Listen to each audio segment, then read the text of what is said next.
In today's video, I'm going to teach you how to manage your Outlook.com storage limit and free up space using the storage settings connected to OneDrive. If your Outlook account is getting close to its storage limit, it can affect how you send and receive emails, especially if you have a lot of messages with attachments. The good news is that Outlook makes it fairly easy to check what's taking up space and remove items you no longer need. To get started, open Outlook.com and sign into your account. Once you're on the main Outlook page, look toward the top area of the screen and click the gear icon to open Settings. This is where you can manage different parts of your Outlook experience, including storage-related options. After that, click Account. In this section, you'll find options related to your Microsoft account and connected services.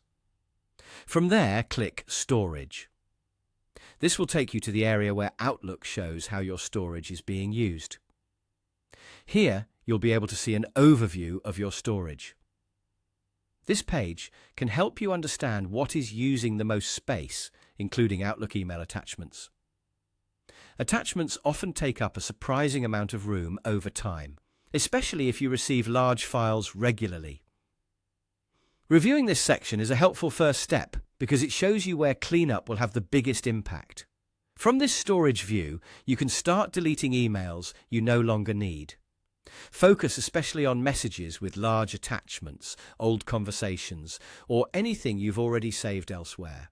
Clearing out unnecessary mail can quickly free up room and help keep your inbox more manageable. Next, click Deleted Items. This is important because messages moved, they are not always removed permanently right away. To fully free up the storage they're using, empty the Deleted Items folder. That permanently removes those emails and helps recover space in your account.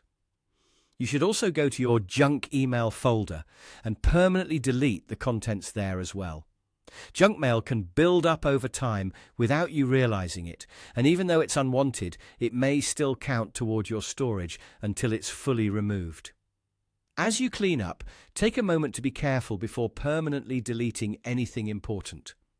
If there's an attachment or message you might need later, consider saving it before removing the email. That's it.